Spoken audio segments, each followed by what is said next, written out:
They were already unbuckling his seatbelt before anyone asked his name. The red seatbelt light was still glowing. The cabin was quiet in that uneasy way planes get when something goes wrong, but no one wants to be the first to react.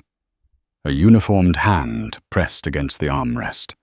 Another voice, low and clipped, said, "Sir, you need to stand up.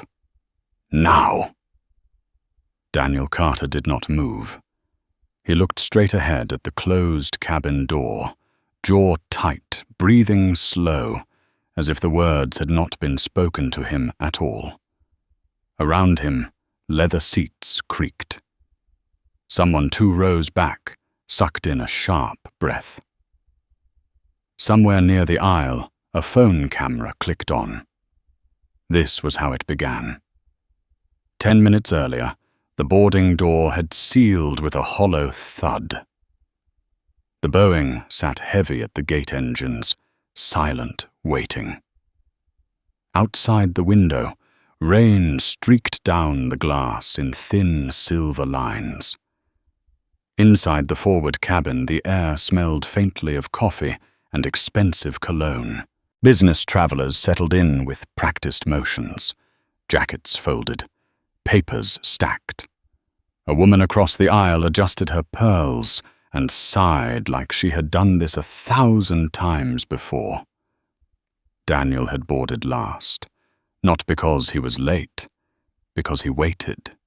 He always did. He stepped into the cabin wearing a dark jacket, no tie, scuffed brown shoes that had seen more airports than most people saw years. His hair was close-cropped and grey at the temples. His face carried the calm weight of a man who had learned over decades when silence spoke louder than words. He found his seat. The first one on the left, the window. He placed his worn leather briefcase beneath the seat in front of him, sat down and exhaled. For a moment, nothing happened. Then Linda Parker stopped beside him. She did not smile. She did not frown. She hovered, eyes flicking from his face to his jacket, to the briefcase and back again, as if a quiet calculation was taking place. Her badge caught the overhead light when she shifted her weight. "Excuse me," she said. Her tone was polite in the way rules are polite. "May I see your boarding pass?" Daniel looked up at her, not startled, not offended, just tired. "Sure," he said, reaching into his jacket. He handed it over. Linda scanned it once, then again. Her mouth tightened just slightly. She glanced toward the front galley, where another attendant stood, pretending not to watch. "You're in the correct seat," she said at last. But the words landed flat, like they had been pulled from a script she did not believe in. Daniel nodded. "That's what the paper says." A flicker crossed her face. Something unreadable. She handed the pass back and stepped away. Across the aisle, Margaret Lewis had been watching the entire exchange. Margaret was 67, upright posture, immaculate hair. The kind of woman who spoke softly and expected the room to adjust around her. She tapped the armrest with one manicured finger and leaned toward Linda as she passed. "I usually sit there," Margaret said quietly, nodding toward Daniel's seat. "They always put me there." Linda paused. She glanced back at Daniel, then at Margaret. Her lips parted, then closed again. "I understand," she said. "Let me see what I can do." Daniel heard every word. He closed his eyes for half a second, not in anger, in recognition. The engines still had not started. Minutes passed, the cabin filled with small sounds, a cough, a laugh too loud. The rustle of newspapers, somewhere behind him, A man muttered about connections and weather delays. Linda returned. She crouched slightly this time, lowering her voice as if they were sharing a secret. "Sir, would you be willing to move to another seat so we can get this flight out on time?" Daniel looked at her. Really looked. "Why would I do that?" he asked. She held his gaze for a beat too long. "It would help us avoid a delay." "Is there a problem with my seat?" "No," she said quickly. Too quickly. "Not a problem. Just a preference issue." Daniel leaned back. The leather creaked under his weight. "Then I'll stay." Margaret cleared her throat. "I have a medical condition," she said, not looking at him. "I was assured that seat would be available. I fly this route all the time." Daniel turned to her. His eyes were steady. "I'm sorry to hear that." Her lips thinned. "So you'll move?" "No," he said. The word landed heavier than it sounded. A man 2 rows back shifted in his seat. Someone whispered, "Oh boy." A flight attendant near the aisle froze mid-step, then pretended to adjust an overhead bin. Linda straightened. "Sir," she said, her voice firmer now. "I'm going to ask you one more time." Daniel's heart rate did not change, but something else did. A tightening behind the eyes, a familiar pressure, the old instinct to comriscola for the sake of peace, even when peace cost dignity. He thought of his father, who had once been escorted out of a bank branch for asking too many questions about a loan he qualified for. He thought of boardrooms where his suggestions were ignored until someone else repeated them louder. "I'm not moving," Daniel said. The cabin went very still. Linda inhaled sharp and quick. She turned on her heel and walked toward the cockpit. Margaret leaned back, crossing her arms. "Some people just don't understand how things work," she said, to no one in particular. Daniel stared out the window. Rain blurred the lights on the tarmac into long streaks of white and red. He felt the familiar pull to disengage, to retreat inward. But something about the way Linda had said preference issue kept echoing. The cockpit door opened. Captain Thomas Reed stepped out. He was tall, broad-shouldered, his face lined with years of early mornings and responsibility. His uniform was crisp. His expression was controlled but not curious. He had already decided this was an inconvenience to be resolved. Sir Reed said, stopping beside Daniel. "My crew tells me there's an issue." Daniel met his eyes. "There isn't." Reed glanced at Linda. She nodded just once. "You're refusing a request from my flight attendant," Reed said. "That puts us in a difficult position." "With respect," Daniel said, "I'm sitting in the seat I paid for." Reed exhaled through his nose. "We need cooperation to keep things moving." Margaret spoke again, her voice smooth. "I'm sure he doesn't mean to cause trouble." Trouble. The word hung there. Daniel felt it then. Not anger. Clarity. A cold, sharp clarity that cut through the noise. "I'm not causing trouble," he said. "I'm refusing to be displaced." Reed's jaw tightened. He looked down the aisle. Phones were out now. Not openly, but enough. He could feel the delay ticking like a clock in his head. "Sir," he said, lowering his voice, "if you don't comply, I will have to ask you to leave the aircraft." A murmur rippled through the cabin. Daniel did not raise his voice. On what grounds? Reed hesitated. Just a fraction of a second.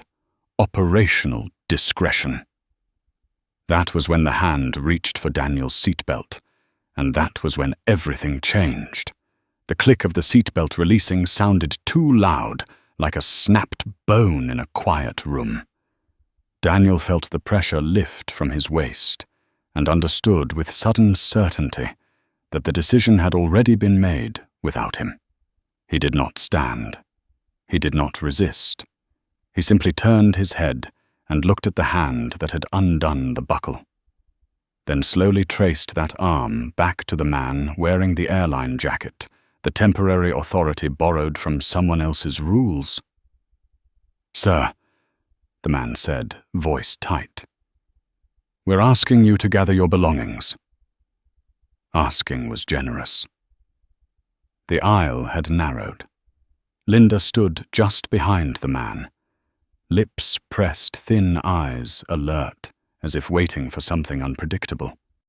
Captain Reed remained a step back, arms crossed, posture stiff with the brittle confidence of someone who believed procedure would shield him. Daniel reached for his briefcase and stopped. "Before I do anything," he said calmly, "I want it on record that I'm being removed without cause." Linda let out a breath that might have been a sigh. "This doesn't need to be difficult. It already is," Daniel replied. Margaret shifted in her seat, adjusting her scarf.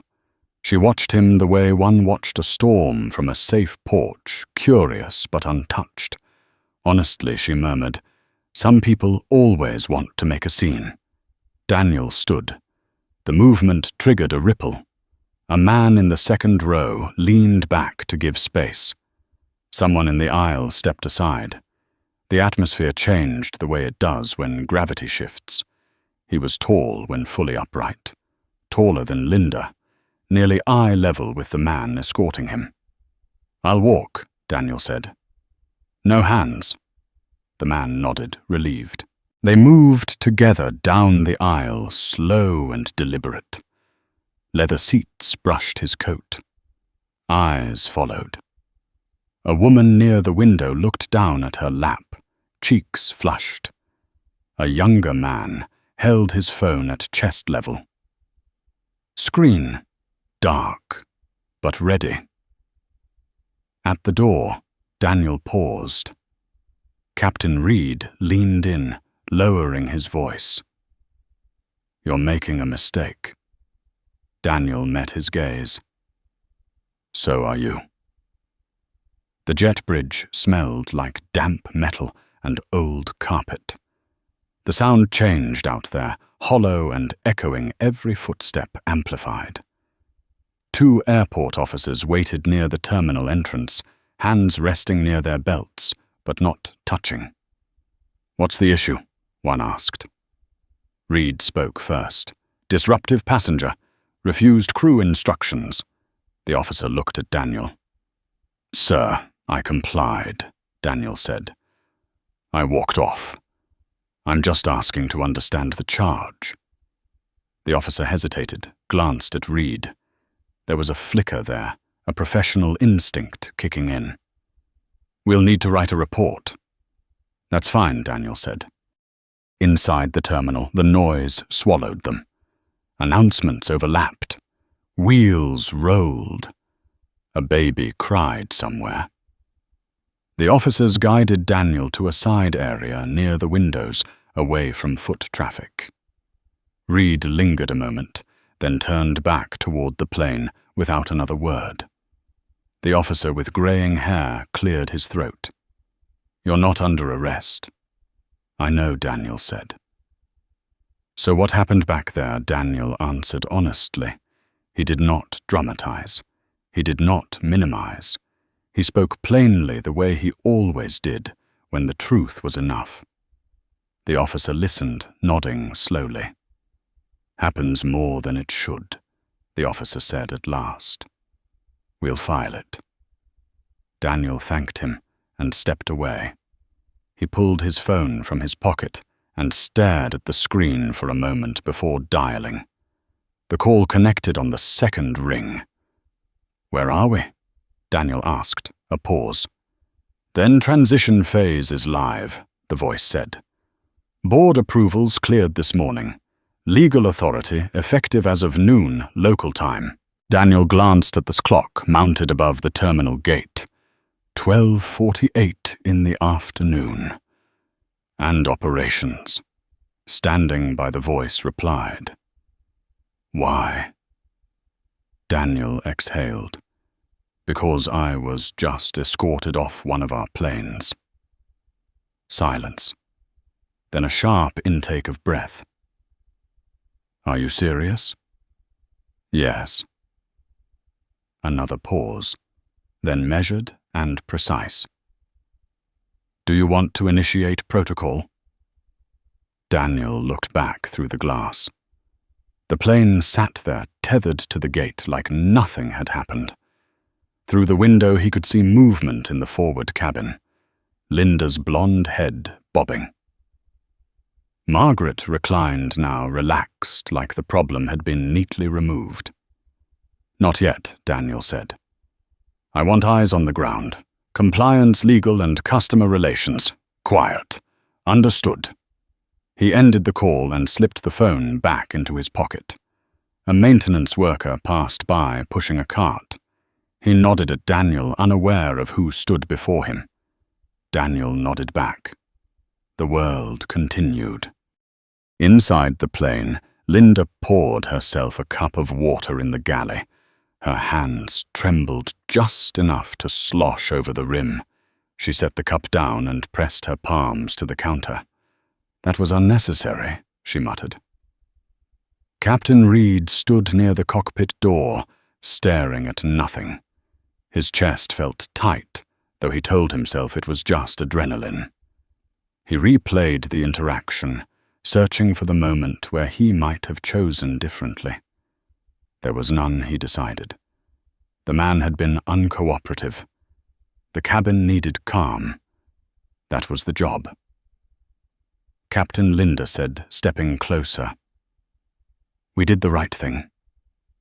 Reed nodded, but did not answer. Margaret accepted a glass of water with a gracious smile. "Thank you, dear. It's such a relief when things are handled properly." Linda smiled back, a practiced curve that did not reach her eyes. Then the plane shuddered. Not the low vibration of engines starting, but a deeper jolt, like something being gently but firmly held in place. The cabin lights flickered once. A murmur rose. Reed looked up. He stepped into the cockpit and strapped in, hands moving on instinct. "Tower, this is Star 826, requesting clearance." The radio crackled. Star 826, hold position. Do not depart." Reed frowned. "We're on schedule. What's the issue?" A pause. Longer than comfortable. "Administrative hold. Remain at gate." Reed's pulse quickened. "Administrative for what reason?" "Stand by." He sat back, jaw clenched. Linda appeared at the cockpit door. "What's happening?" "We're not going anywhere," Reed said. Margaret leaned forward in her seat. "Excuse me," she called out. "Is there a delay?" Reed picked up the intercom. His voice filled the cabin, steady but strained. "Ladies and gentlemen, we are experiencing a brief delay due to an administrative matter. Please remain seated." Phones came out openly now. Outside, Daniel watched the jet bridge reconnect. The heavy thud vibrated through the glass beneath his palm. The officers who had escorted him earlier stood nearby, their posture different now, attentive. One of them glanced at Daniel. "You're back on this flight." Daniel shook his head. "Not as a passenger." The officer frowned, then as what Daniel did not answer right away.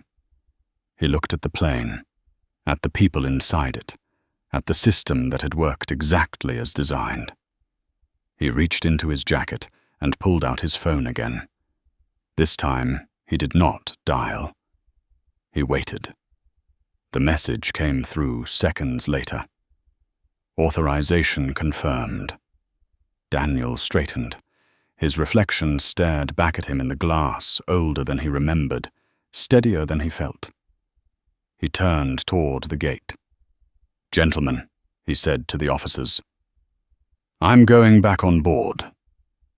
They exchanged a look.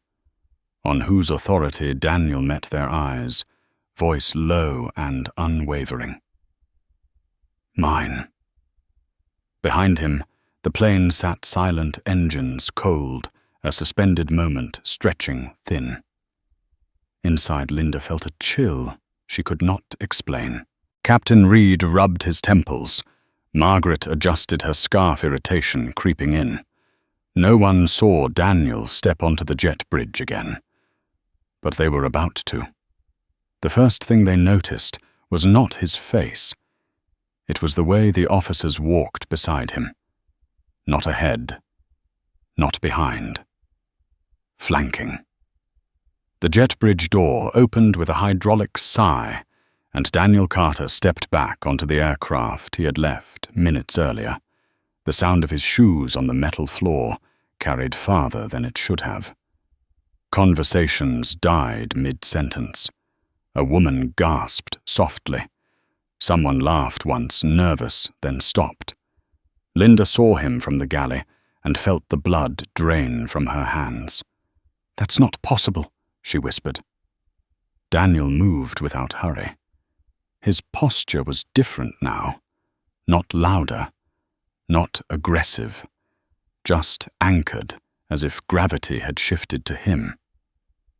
The officers paused at the threshold, scanning the cabin with practiced eyes, then followed a step behind. Captain Reed emerged from the cockpit at the same moment. For a second, he did not recognize Daniel. Not really. He saw a man who should not have been there, escorted by authority, moving with intent. Then their eyes met, and something in Reed's chest tightened. "You," Reed said. The word came out hoarse. "What is this?" Daniel stopped in the aisle directly beneath the first row lights. He did not raise his voice. He did not smile. "Captain Reed," he said evenly, "I need the cabin quiet for a moment." Reed blinked. "You can't just please," Daniel said. It was not a request. It was an instruction wrapped in courtesy. One of the officers stepped forward, hand raised slightly. "Captain, we need cooperation." Reed stared at him. "On whose orders?" The officer hesitated, then answered carefully. "Company authority." The word landed hard. Margaret leaned forward, clutching her purse. "This is ridiculous," she snapped. "Who is that man, and why is he back on this plane?" Daniel turned his head slowly toward her. His gaze did not harden. It settled. "Ma'am," he said, "you'll have your questions answered." Linda found her voice at last. "You are not authorized to be here," she said, stepping into the aisle. "You were removed." Daniel looked at her name badge. "Linda Parker." He nodded once, as if committing it to memory. "I was escorted off as a passenger," he said. "I've returned in a different capacity." A murmur rolled through the cabin. Phones lifted higher now, screens glowing openly.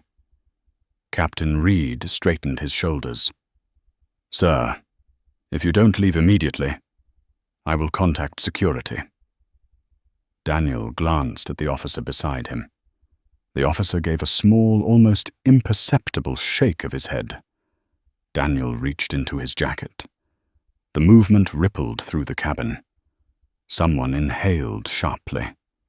A man in the second row whispered, "Here we go."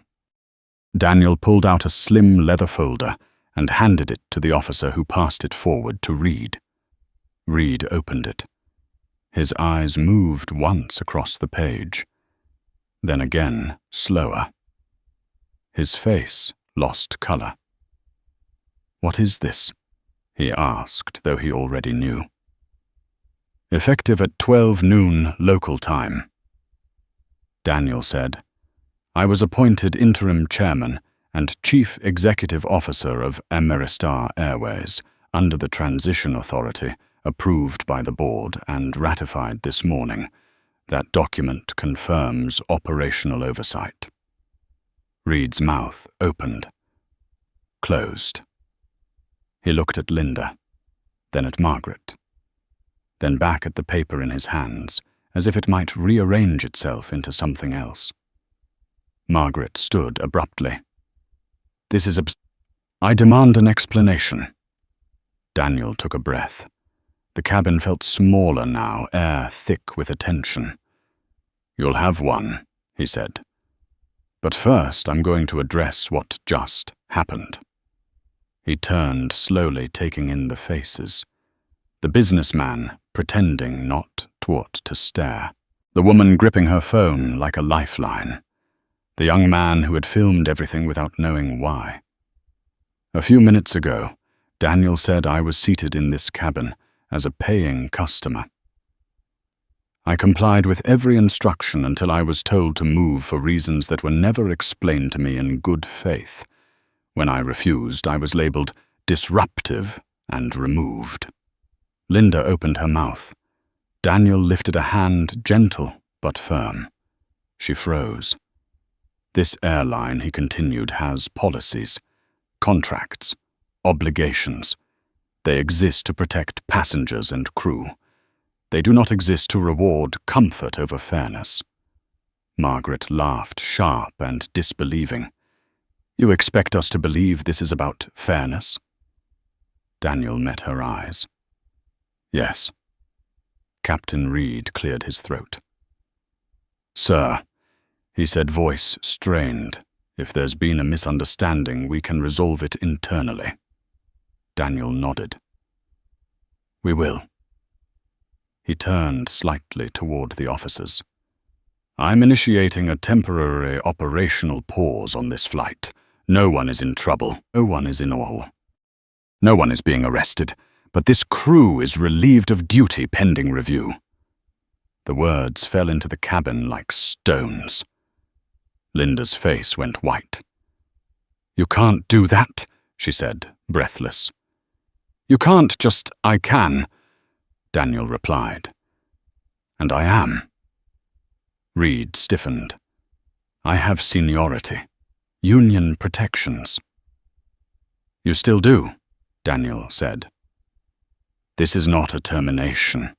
It's a suspension, pending investigation into procedural violations."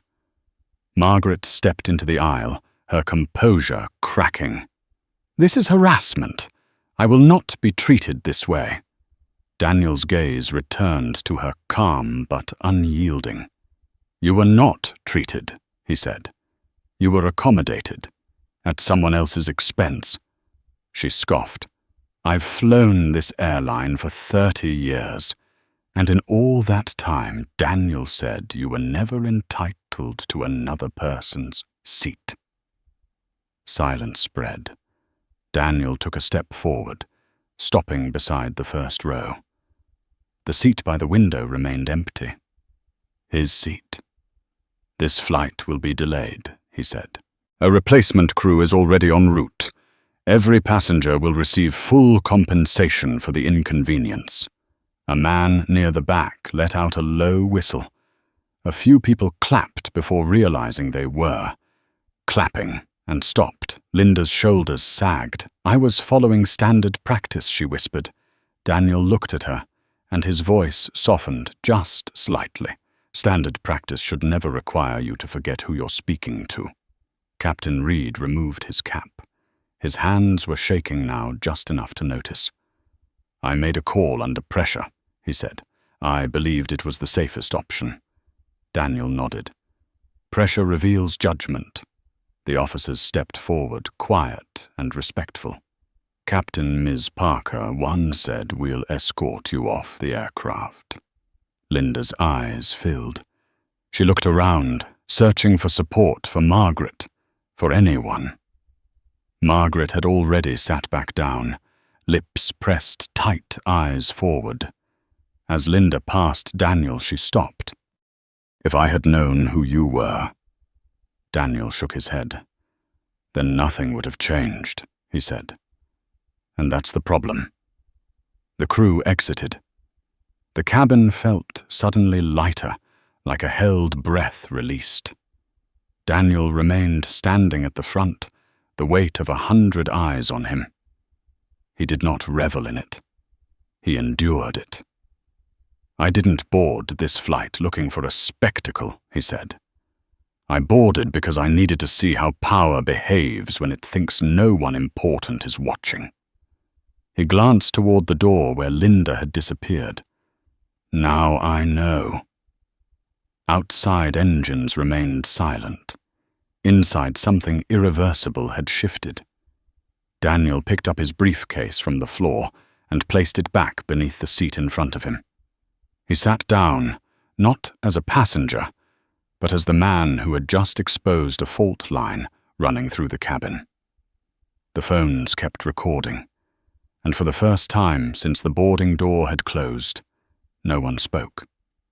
The silence did not break on its own. It had to be cut.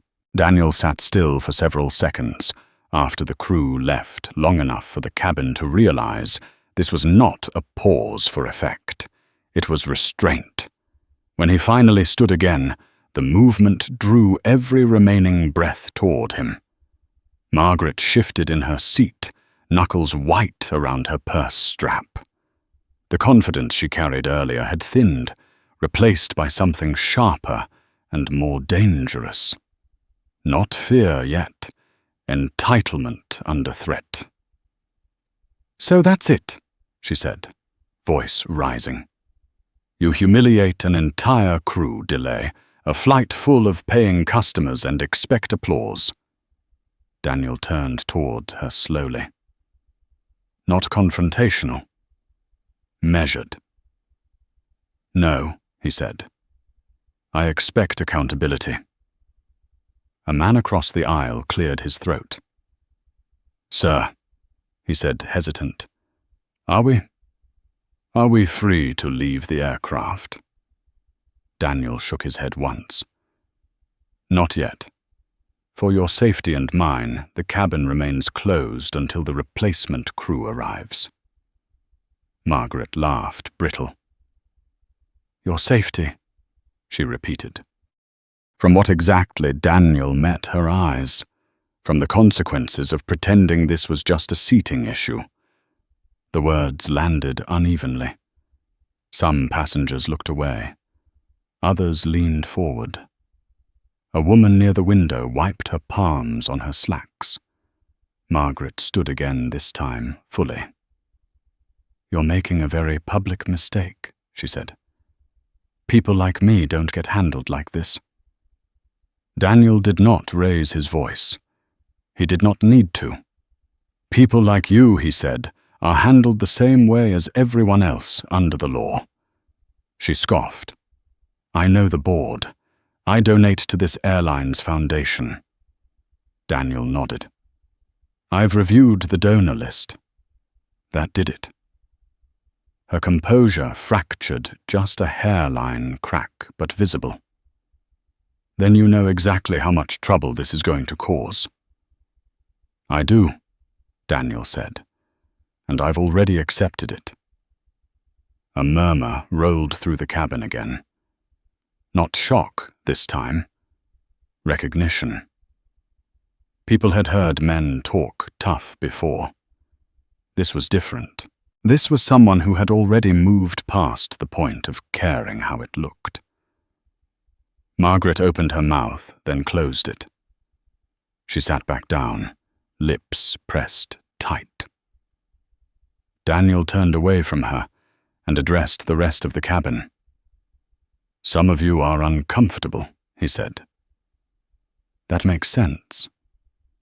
Discomfort is the cost of seeing clearly. He paused, letting the words breathe. I want you to understand something. What happened today did not begin with me. It did not end with me. It was a system doing exactly what it had been trained to do. A man near the back raised his hand, unsure if that was allowed. Daniel nodded to him. My wife flies this route twice a month, the man said. She's quiet, keeps her head down. Would this have happened to her? Daniel held his gaze. I can't promise it wouldn't have, he said. And that's the failure. The man swallowed and nodded, eyes down. Margaret shifted again. You're turning this into a lecture. Daniel looked back at her. No, he said. I'm turning it into a record. He reached into his jacket and removed his phone, holding it up just long enough for the cabin to see the red dot glowing on the screen. Recording. Everything that happens from this moment forward, he said, is documented. Linda's earlier words echoed faintly in his mind. This doesn't need to be difficult. He wondered how many times that phrase had been used to smooth over something that should never have been smoothed. A young woman across the aisle leaned toward her neighbor. He's not angry, she whispered. That's what's scary. Daniel lowered the phone and slipped it back into his pocket. There is a difference, he said, between inconvenience and injustice. You can compensate for inconvenience. You cannot compensate for being dismissed as less than. Margaret stood again, ignoring the warning look from a man beside her. You keep using that word. Injustice.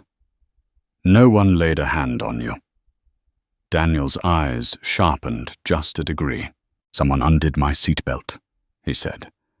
Without consent. Without cause. The cabin stiffened. Several heads turned toward the empty aisle where it had happened.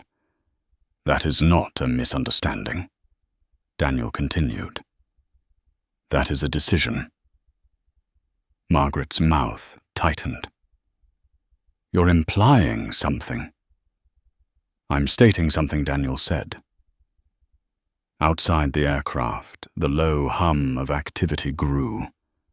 Footsteps, voices, the distant beep of a cart backing up. Time was moving again. Captain Reed's hat lay abandoned on top of the cockpit seat, forgotten. Daniel glanced toward the cockpit door, then back to the cabin. There will be an investigation, he said. Not a symbolic one, not a quiet one. Procedures will be reviewed, communications examined, training rewritten. A man near the aisle asked, Does that include you? Daniel smiled faintly, not warmly. Especially me. That answer shifted something. Margaret exhaled sharply and looked away out the window. For the first time since boarding, she did not look in control. She looked old. The intercom crackled. Mr. Carter, a voice said from outside, careful and formal. This is operations. The replacement crew has arrived. We're ready when you are. Daniel pressed the button. Thank you. Give us a moment. He turned back to the cabin. When the new crew boards, he said this flight will continue. Some of you will forget this happened. Some of you won't. That's not up to me.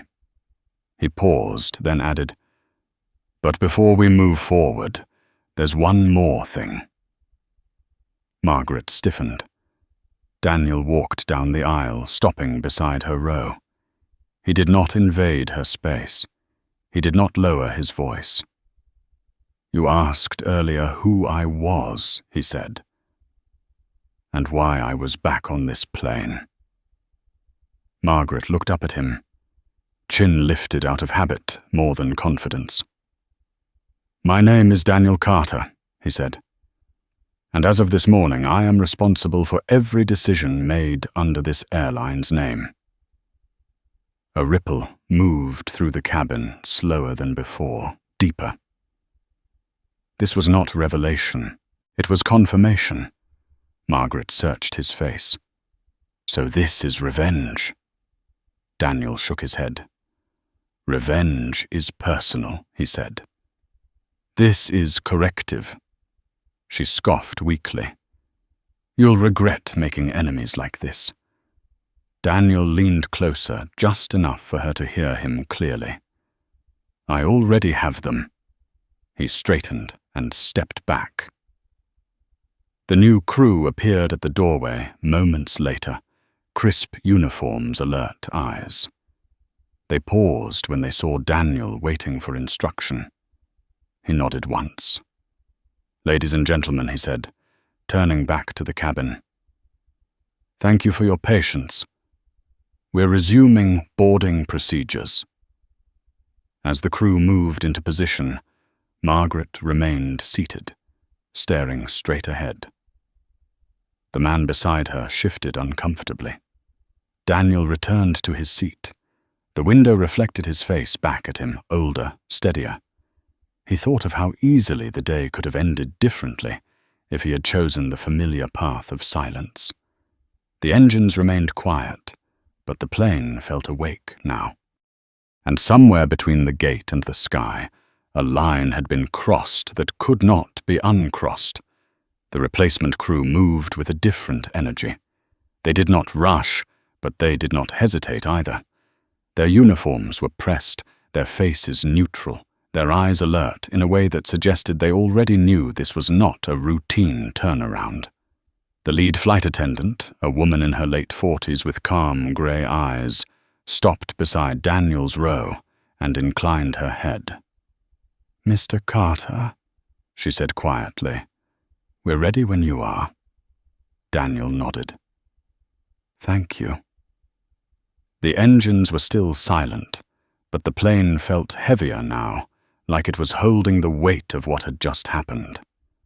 Passengers shifted in their seats, adjusting posture, recalibrating how they occupied the space. People who had boarded, expecting anonymity, were suddenly aware of themselves, of how they watched, how they spoke, how quickly they had accepted a version of events that made their lives easier. Margaret remained rigid, hands folded tightly in her lap.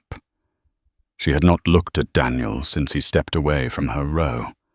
The man beside her leaned slightly toward the aisle, as if distance might protect him from association. Daniel stood once more. He did not do it abruptly. He rose with intention, straightening his jacket, smoothing the cuff of his sleeve. The small movements drew the eye, pulled focus. Conversations died again, but this time no one resented it. "I want to be clear about what happens next," Daniel said. His voice carried without effort. "The crew that escorted me off this aircraft has been formally relieved of duty as of this moment." Linda's absence felt louder than her presence ever had. "This is not a spectacle," Daniel continued. "It's a necessary correction. The decision to remove a passenger without cause to escalate a service dispute into a security matter violates both policy and basic professional judgment." A man in the aisle seat near the middle raised his eyebrows. Someone behind him murmured, "He's serious." "Yes," Daniel said, as if he had heard it. "I am." He turned slightly, angling his body so he could see the cabin and the open doorway at the same time. The replacement crew stood ready, hands clasped, eyes forward. 2 airport operations managers waited just beyond the threshold, tablets in hand. "The previous crew will be formally terminated pending review," Daniel said. "That process begins today." A ripple moved through the cabin, sharper this time. This was the line. This was the phrase that would travel. Margaret's head snapped up. "You can't fire people in front of customers," she said, her voice brittle with disbelief. "That's indecent." Daniel looked at her not unkindly. "So is undoing someone's seatbelt to make them disappear," he replied. The silence that followed was not empty. It was full of recalculation.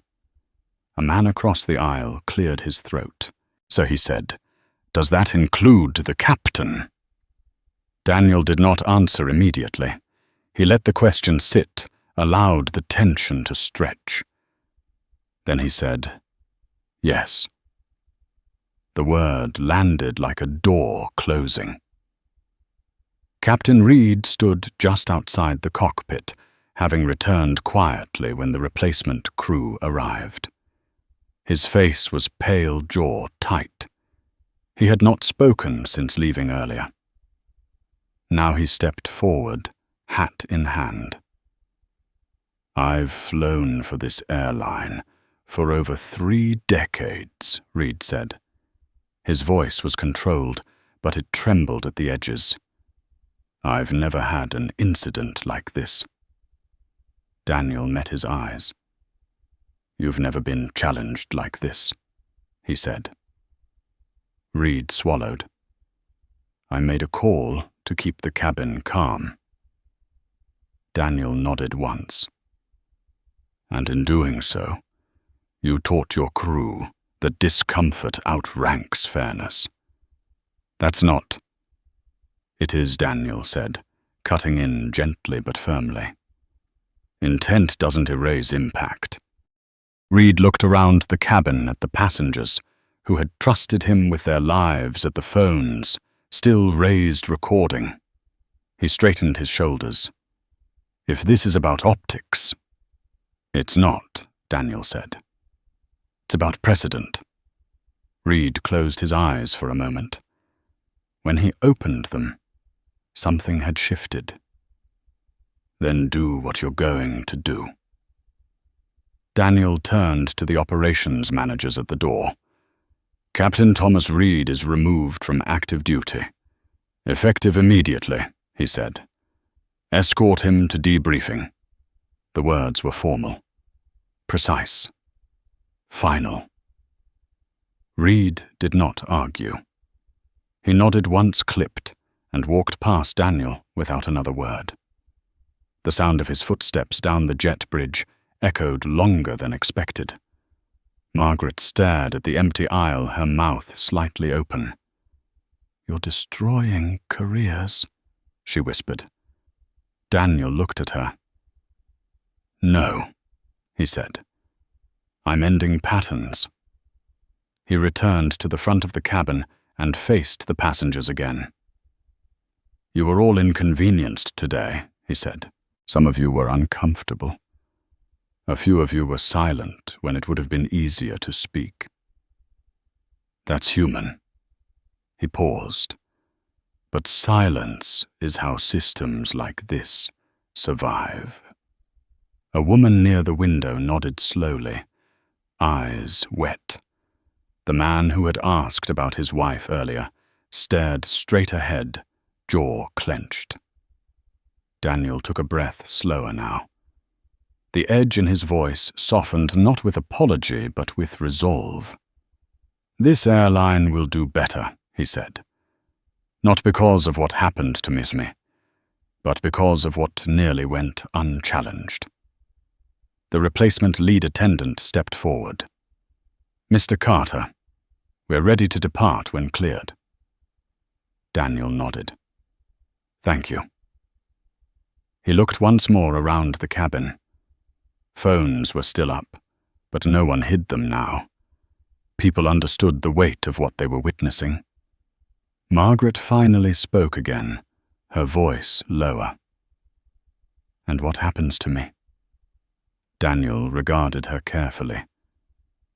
"Nothing," he said, "unless you choose otherwise." She frowned.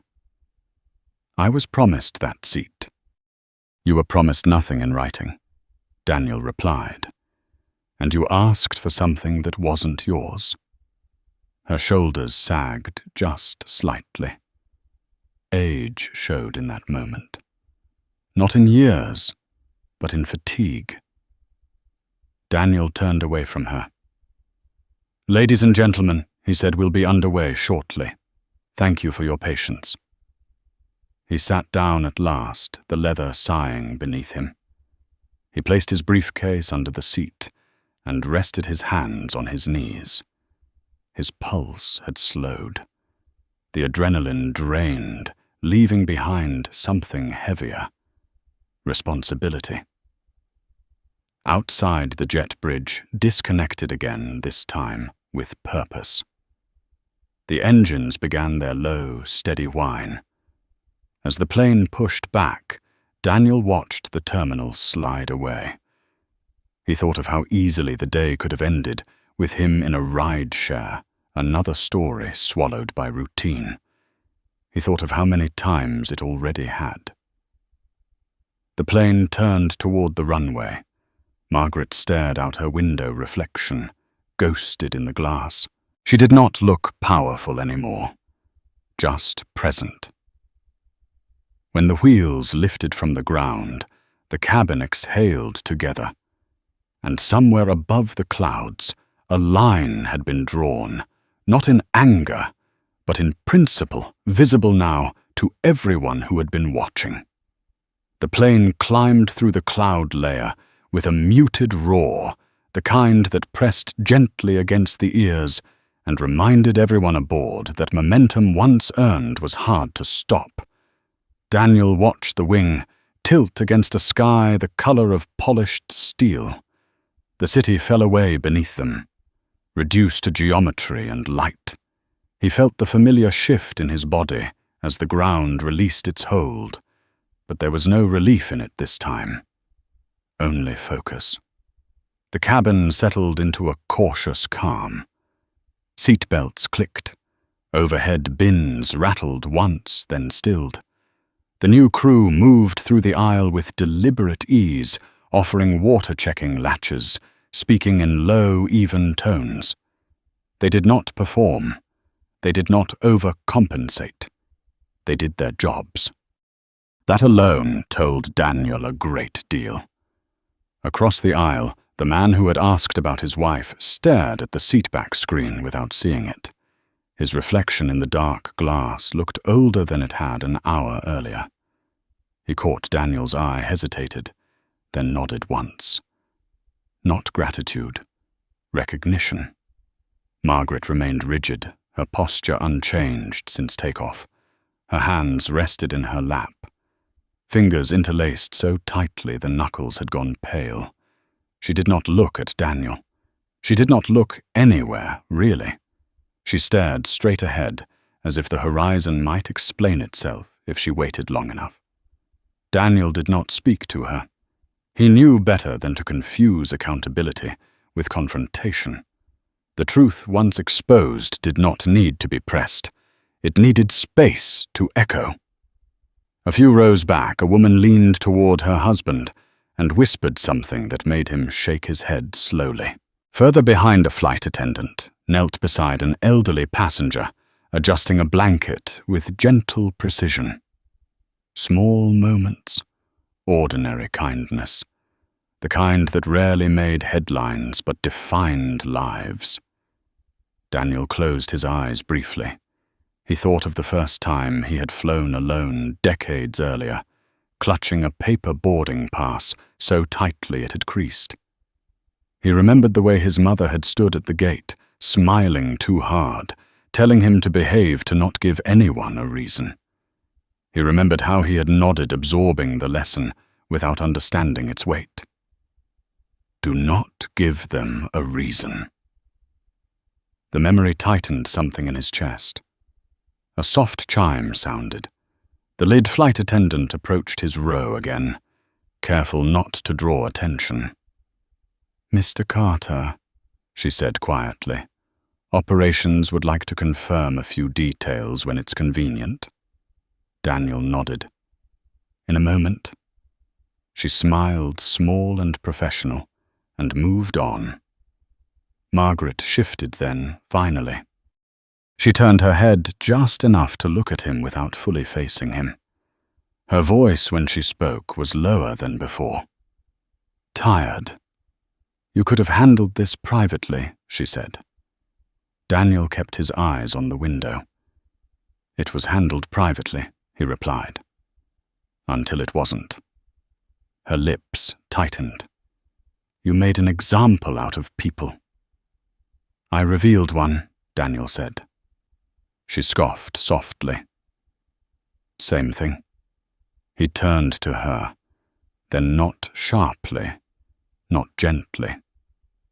Directly. "No," he said. "An example is chosen." This was volunteered. She flinched the smallest movement, but it was there. Margaret looked away again. "You don't understand how this works." Daniel watched the cloudscape slide past, layers upon layers, endless and indifferent.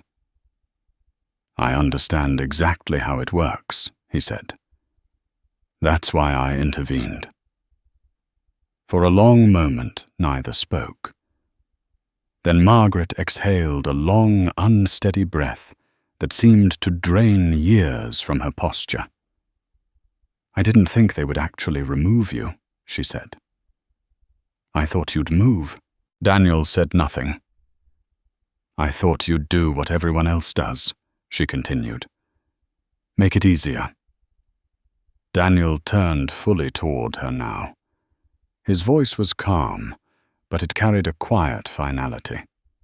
"Making it easier is how things like this become normal." She looked at him, then really looked. The man she had dismissed. The authority she had underestimated. Her eyes were sharp, but something in them had dulled. "You didn't have to ruin their lives," she said. Daniel considered that. "I didn't," he replied. "They did. I just refuse to pretend otherwise." Margaret swallowed. Her throat worked, as if around words she could not bring herself to say. She looked away again, toward the window, toward nothing. The cabin lights dimmed slightly as they leveled off. The hum of the engines smoothed into a steady presence, constant and unyielding. Daniel reached into his briefcase and removed a slim notebook. He did not open it right away. He held it, thumb resting along the spine, feeling the familiar texture ground him. Across the aisle, the man leaned over again, more confident this time. "Sir," he said quietly, "I just want to say thank you." Daniel met his gaze. "For what?" "For not letting it go," the man said. "Most people would have." Daniel nodded once. "Most people have." The man sat back, eyes forward, shoulders straighter than before. A flight attendant passed, offering coffee. Daniel declined with a small shake of his head. His focus remained inward, now the adrenaline fully gone, leaving behind the long view. He thought of the report that would follow, the interviews, the statements, the legal teams already mobilizing, passing language, preparing defenses. He welcomed it. Systems did not change because they were embarrassed. They changed because they were examined under pressure. The intercom chimed softly, then clicked off. The captain's voice did not come on. There was no need. The flight was smooth, controlled, uneventful in the way uneventful should be. Margaret shifted again this time, turning her body slightly away from Daniel, creating distance where proximity had once felt like entitlement. The gesture did not go unnoticed. Daniel finally opened the notebook and began to write. He wrote about tone, about escalation, about the moment where policy blurred into preference.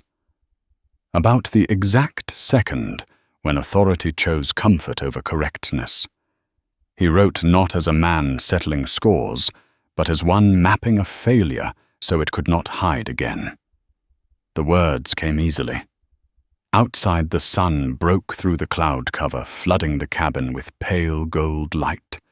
Faces softened, muscles unclenched. The flight moved forward, indifferent to the human drama unfolding within it. Daniel closed the notebook and slid it back into his briefcase. He looked once more down the aisle. People had returned to their screens, their books, their private worlds. But something had shifted in how they occupied the space. Backs straighter, eyes more aware, silence less passive. That was enough. Daniel leaned back and closed his eyes, not to escape, but to listen, to the steady pulse of the engines, to the quiet hum of a system still in motion, now under watch. The sky stretched on ahead of them, vast and unforgiving, offering no special treatment to anyone. And for the first time since boarding, that felt exactly right. The descent announcement came sooner than expected. The captain's voice, calm and unfamiliar, filtered through new authority. Daniel opened his eyes as the cabin lights brightened a fraction. Outside the window, the clouds thinned, revealing bands of brown earth and silver rivers far below. The flight had been smooth, almost deceptively so, as if the air itself had chosen not to interfere. People began to stir. Screens folded away. Trays clicked shut. The quiet that had settled over the cabin loosened, but it did not vanish. It transformed into something watchful. Margaret adjusted her seat upright with stiff precision. She had not spoken since their exchange, but the tension in her shoulders had changed, less defiant, more guarded. When she reached for her purse, her hand hesitated, then continued slower than before. Daniel remained still. He felt the weight of what waited on the ground. Not applause, not outrage. Paperwork. Statements. Meetings with people who would never mention the flight directly, but would reference it with careful language. A reckoning that would not be televised, but would be felt. The lead flight attendant passed by once more, stopping briefly beside him. "We'll be on the ground in about 15 minutes, she said. "Operations is standing by." Daniel nodded. "Thank you for how you handled this." She met his eyes, surprised, then inclined her head. "We're trained to serve," she said. "We don't always get to choose what that means." "That's going to change," Daniel replied. Her lips curved, not into a smile, but into something steadier. She moved on. As the plane angled downward, pressure shifted through the cabin. Ears popped. Someone laughed quietly. The man across the aisle closed his eyes, hands folded, as if in prayer or relief. Margaret finally turned toward Daniel again. "You're going to make a mess," she said, not unkindly this time. "You know that." Daniel looked at her. "Mess is subjective." She exhaled. "You humiliated people." Daniel's gaze was steady. "No," he said. "They were humiliated by their own certainty." She shook her head, a tired gesture. "You don't win like this." Daniel glanced out the window where the runway lights had begun to line up long and precise. "I'm not trying to win." That seemed to unsettle her, more than anger would have. The wheels touched down with a firm jolt. Applause broke out in pockets, then spread not celebratory, but relieved. The plane slowed, taxied toward the gate under a sky clearing into pale blue. When the engines shut down, the cabin exhaled again. The seatbelt sign remained lit. Daniel stayed seated as the jet bridge connected. He watched the front door open, letting in the noise of the terminal. Voices, announcements, life continuing at its relentless pace. Two men in dark suits appeared at the doorway, badges clipped to their belts, posture professional, but alert. They spoke briefly with the lead attendant, then stepped inside. "Mr. Carter," one of them said, approaching Daniel's row. "We're here to escort you." Daniel stood. "I'll walk." Margaret watched closely as he stepped into the aisle. There was something in her expression now that had not been there before. Calculation mixed with uncertainty. "You'll hear from my attorney," she said, not threatening, simply stating a fact. Daniel paused. He did not turn fully toward her. "So will I," he said. He followed the men off the plane, the cabin parting around him without comment. The jet bridge felt narrower this time, crowded with invisible weight. Inside the terminal, the air was warmer, heavier. A small group waited near the gate, faces intent, eyes sharp. Legal, operations, communications, all the necessary machinery. Daniel stopped short of them. Before anything else, he said, "I want statements from every crew member involved. No coaching, no summaries." A woman with a tablet nodded. "Already in progress, and the footage." Secured, another replied. "Multiple angles." Daniel nodded. "Good." They moved together down the concourse, the crowd parting without knowing why. A few phones lifted. A few whispers followed. Behind them, Margaret stepped off the plane alone. She paused at the threshold, looking around as if expecting someone to meet her. No one did.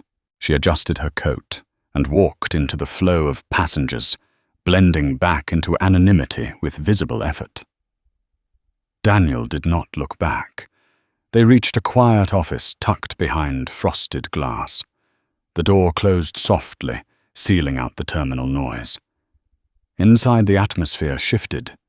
This was where stories became records. Daniel took a seat at the head of the table. He listened as summaries were delivered. Timelines confirmed, risks assessed. Words like exposure and precedent floated through the room, carefully managed. When it was done, silence returned. Daniel folded his hands. "This is not about punishment," he said. "It's about repair." A man across from him nodded cautiously. "Public response will be divided." Daniel shrugged. "It always is." "What about the crew?" "They will be treated fairly," Daniel said. "But fairness is not the same as comfort." Someone scribbled that down. Daniel stood. "I'll address the board tonight." As he stepped back into the terminal, the noise rushed in again. Life resumed its pace around him, indifferent and relentless. He walked alone now, no escort, no spectacle, just a man in a jacket moving through a public space. At a coffee kiosk, he stopped. The woman behind the counter looked up, eyes, tired hair pulled back tight. She smiled automatically. "What can I get you, black coffee?" Daniel said. As she handed it to him, her hand brushed his.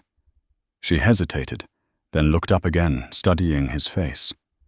Recognition flickered uncertain. "That was you," she said quietly. Daniel met her eyes. It was. She nodded slowly. "Good." He paid and stepped aside, sipping the coffee as he watched travelers hurry past. Some would have stories about this day.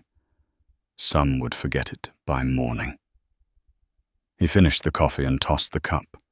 Outside sunlight spilled across the curb. Cars idled, engines revved. Somewhere above, another plane lifted into the sky. Daniel paused, breathing in the ordinary air, grounding himself in the moment. What had happened would ripple outward in ways he could not control. Policies would change. Training manuals would be rewritten. Some people would lose jobs. Others would gain clarity. That was the work. He adjusted his jacket and walked toward the exit. Shoulders squared, steps steady. The system had been challenged in public. Now it would have to answer in private, and that Daniel knew was where the real story would continue. The news did not wait for him to leave the airport. By the time Daniel reached the parking structure, his phone was vibrating steadily in his jacket pocket, the way it only did when several different worlds collided at once. Messages stacked on top of one another. Missed calls. Headlines forming in real time. He did not look yet. The concrete levels echoed with footsteps and distant engines. A woman argued into her phone. A car alarm chirped and went silent. Daniel paused beside his vehicle, one hand resting on the door, and allowed himself a single breath before stepping into what came next. Inside the car, the radio was already talking. Questions surrounding airline conduct and executive accountability footage circulating online shows a passenger removed from a premium cabin before returning under company authority. Ameristar Airways has declined to comment beyond confirming a leadership transition. Daniel turned the radio off. He drove in silence, city blurring past the windshield, sunlight flashing across glass and steel. At a red light, he finally unlocked his phone. The first message was from the board chair. Short, measured. "We need to talk tonight." The second was from legal. "Media requests escalating. Advice limited response." The third was from operations. "Internal channels are flooded." Then there was one from an unknown number. No greeting. Just a sentence. "You embarrassed a lot of people today." Daniel stared at it for a moment, then deleted it. At home, he did not turn on the television. He hung his jacket, loosened his collar, poured a glass of water, and sat at the kitchen table. The late afternoon light stretching across the wood. Only then did he open the footage. The video was already cut, edited, titled. It began where things were loudest. His seatbelt, his removal, the return, the reveal. It ended with him standing in the aisle voice, steady saying words he did not remember rehearsing, because he had not. The comments scrolled fast. Some praised him, some cursed him. Some argued with strangers they would never meet. Some focused on Margaret, others on the captain. A few disturbingly precise debated his tone. Daniel closed the app. He sat there for a long time watching the light fade. At 7 in the evening he joined the board call. Faces appeared in neat rectangles, familiar, cautious, tired. The chair spoke first, thanking him for his time, his leadership, his decisiveness. Others followed with phrases like complex situation and necessary dialogue. Daniel listened. When it was his turn, he did not justify himself. He did not explain the day again. He spoke about systems, about how authority drifted when left unchecked, about how companies did not fail in moments of crisis, but in the quiet choices that preceded them. There were questions, legal questions, brand questions. He answered them all. When the call ended, no one looked relieved. Later that night, Margaret Lewis sat alone in her living room, the television casting shifting light across framed photographs and carefully chosen furniture.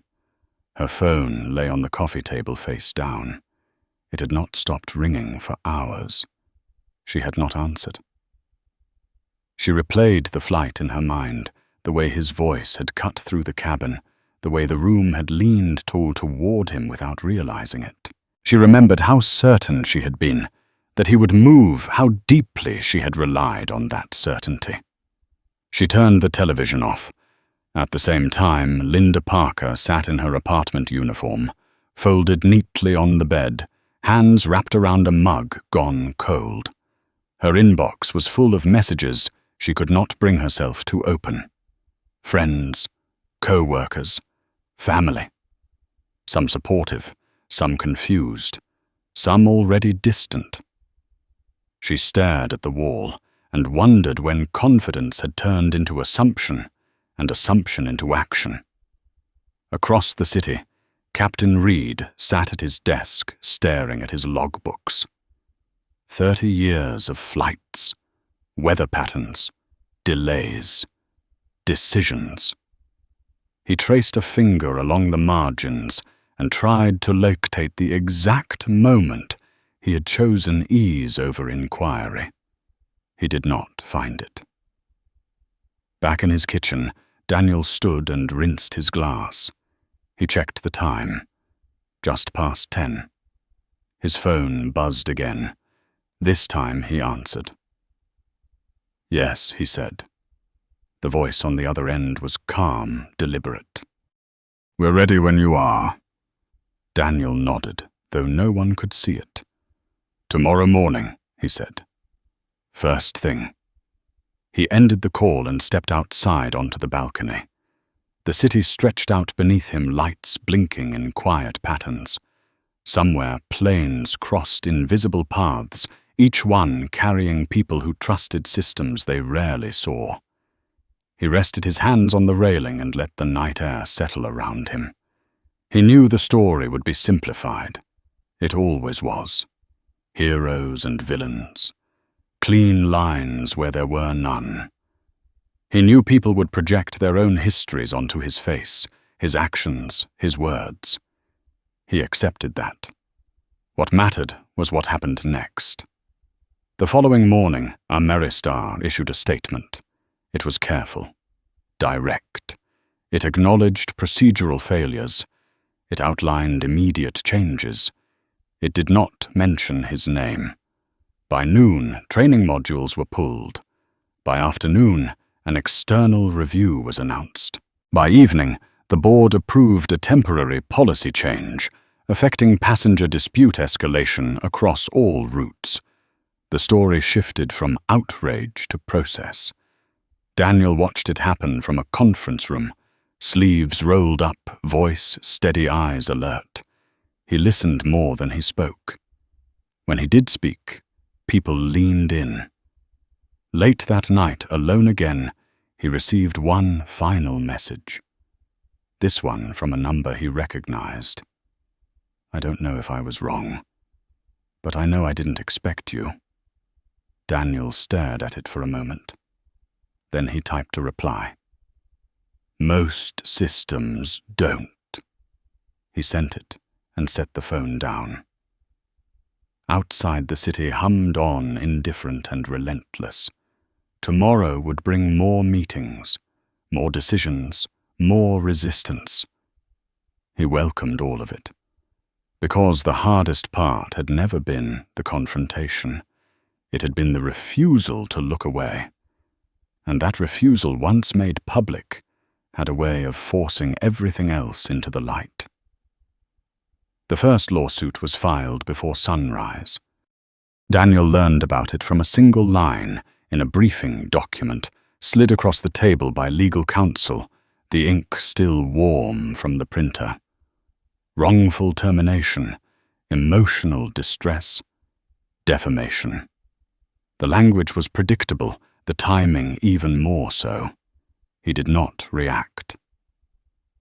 Outside the conference room, Ameristar headquarters was already awake in a different way than before. Conversation stopped when he passed. Not out of fear, but recalibration. People were relearning where weight lived. Media cycle will peak today, Legal said. After that, it fragments. Daniel nodded. Good. What about her? Someone asked, careful not to say Margaret's name aloud. Daniel folded his hands. Let the process work. The process, however, had never been designed for people like Margaret Lewis. By mid-morning, her attorney's statement hit the wire, carefully worded. No admission of wrongdoing, a narrative of confusion, age, misunderstanding. She had felt threatened, it said. She had been singled out. She had been publicly humiliated by a man with unchecked power. Margaret read it twice before setting the paper down. She sat at the breakfast table, alone, untouched food growing cold. Her apartment felt louder than usual, every sound amplified. The dishwasher hummed. A neighbor's door slammed. Her phone buzzed again. This time she answered. Yes, she said sharply. The voice on the other end was not sympathetic. We're reviewing donor relationships, it said. This has become complicated. Margaret closed her eyes. You're pulling out. A pause. Temporarily. She laughed, short and brittle. You always do. When the call ended, she remained seated, staring at the place where her certainty used to sit. Across town, Linda Parker sat in a borrowed blazer at a small table in a lawyer's office, hands clasped so tightly her fingers ached. Her attorney spoke in careful tones about options, about optics, about timelines. They'll make you an example, he said. Or they won't. That depends on how cooperative you are. Linda nodded. She thought of the way Daniel had looked at her when she said, "If I had known who you were." The shame burned hotter now than anger ever had. I'll cooperate, she said. The attorney raised an eyebrow. Fully? Yes, Linda replied. I want it on record what I did and why.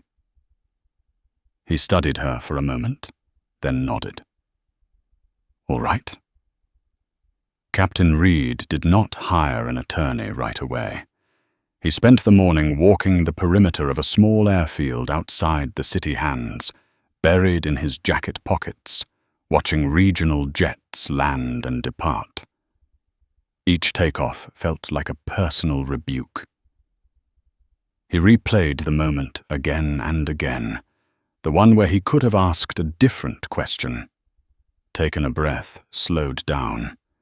He had not. When his phone finally rang, he answered without looking. I know, he said.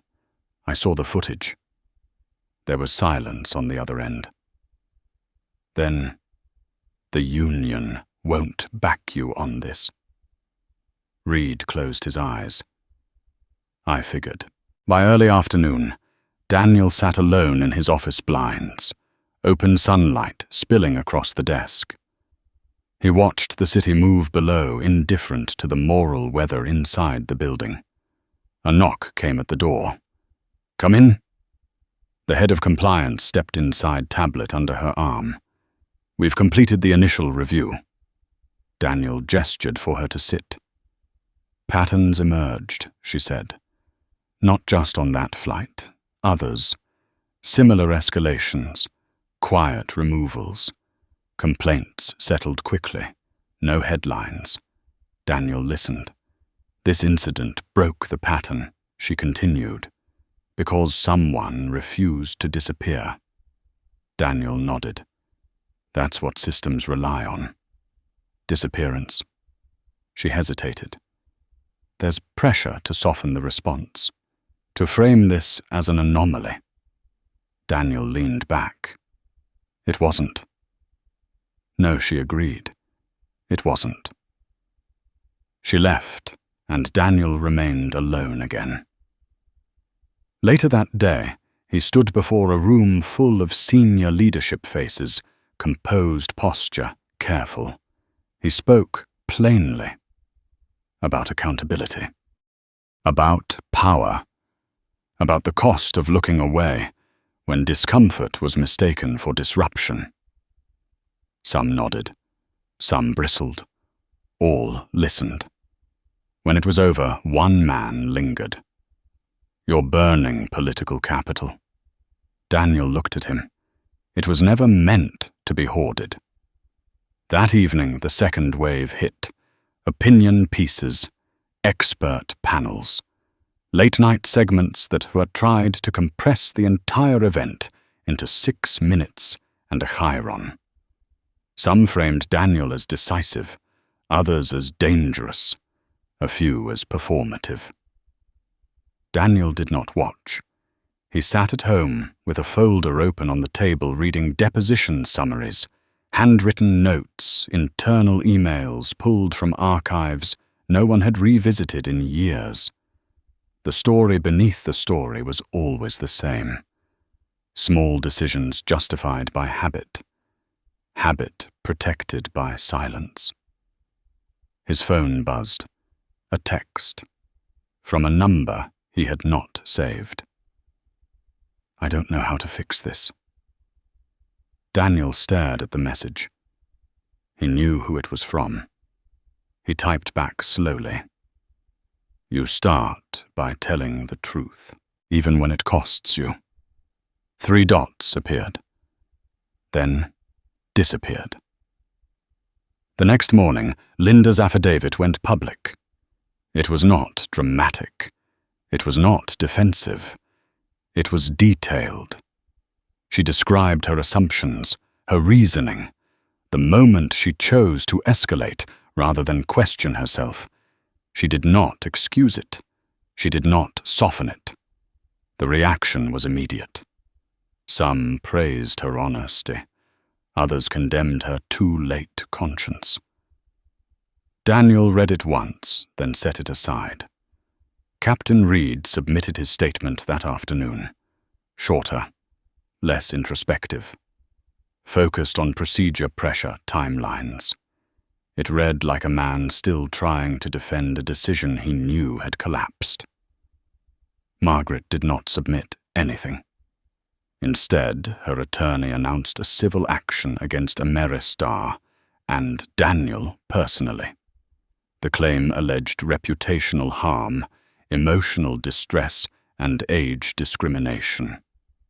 Daniel read the filing in silence. "Do you want to countersue?" legal asked. Daniel shook his head. "No." They blinked. "She's accusing you publicly." "I know," Daniel said. "Let her."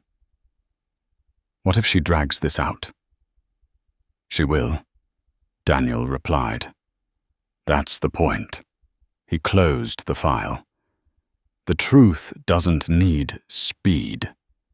It needs endurance. That night, Daniel walked through the city without an escort.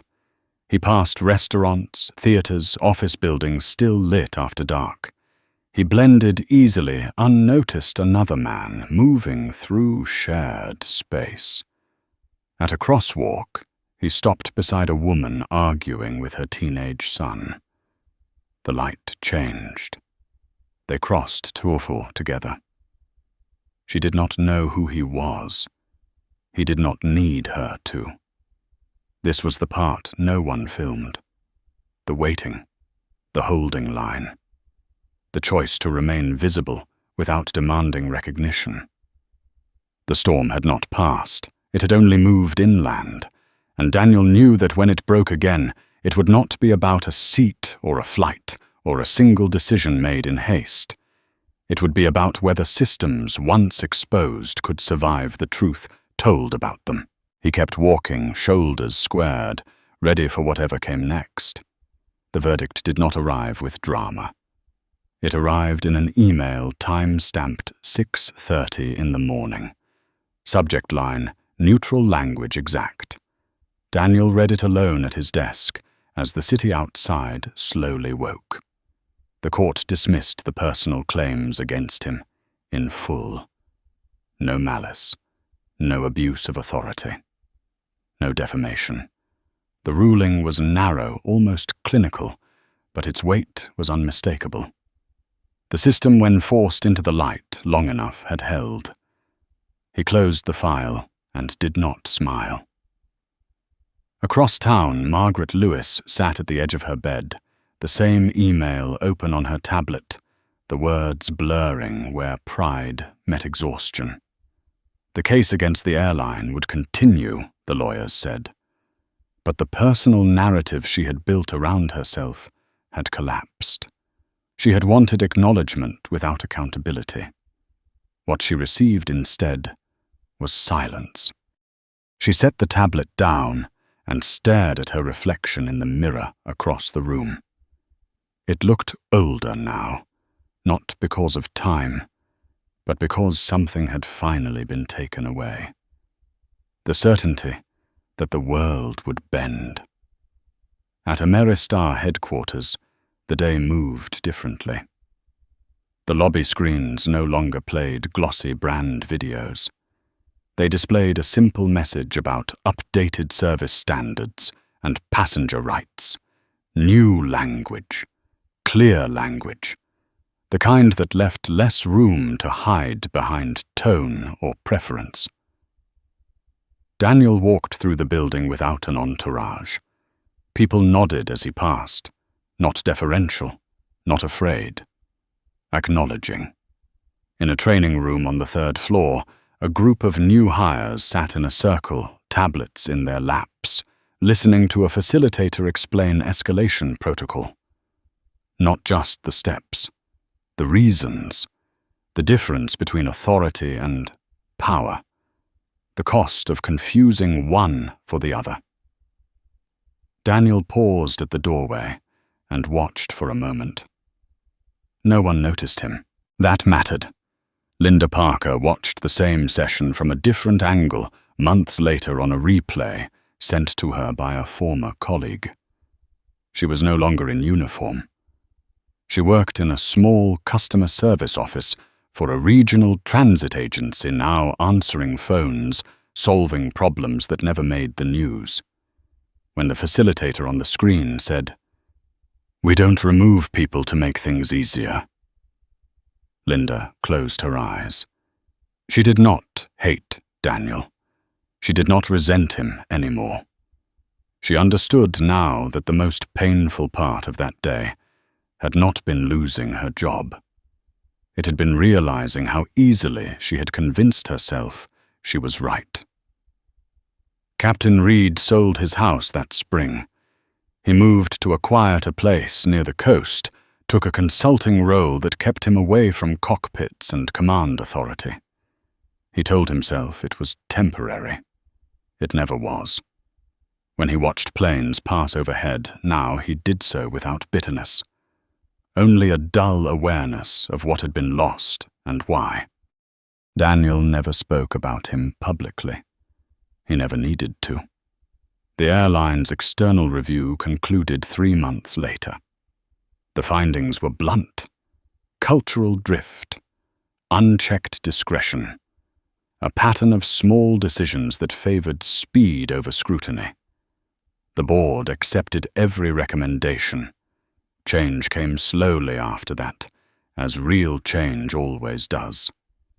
Fewer headlines, more footnotes, new training manuals, new escalation rules, new accountability loops that made it harder for convenience to masquerade as policy.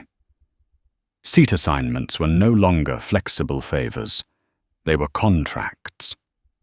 Daniel did not reserve the first seat as a symbol. He removed it from sale entirely. Sometimes it stayed empty. Sometimes it went to a tired nurse, a grieving son, A woman traveling alone for the first time in years. No announcements, no explanations. Just quiet corrections. On a flight one evening, long after the story had faded from the news cycle, Daniel sat a few rows back, jacket-folded notebook open. The cabin hummed with the ordinary rhythm of travel. No tension, no cameras. A man in the first row leaned over to the attendant, voice low. "Are you sure I'm allowed to sit here?" The attendant smiled, unforced. "You are today." The man nodded, overwhelmed, and sat back carefully like someone borrowing something precious. Daniel watched, then returned to his notes. He had learned something through all of it, something no boardroom ever taught him. Power did not announce itself. It revealed itself under pressure. And systems did not change because they were embarrassed. They changed because someone stayed visible when it would have been easier to disappear. Outside the window, the sun dipped toward the horizon, painting the clouds in soft gold. The plane moved forward, steady and unremarkable. That was the point. If this story stayed with you, if it made you think about the moments when silence feels safer than truth, take a second to show your support. Like the video, subscribe for more stories like this, and comment these 3 words: "Speak up now."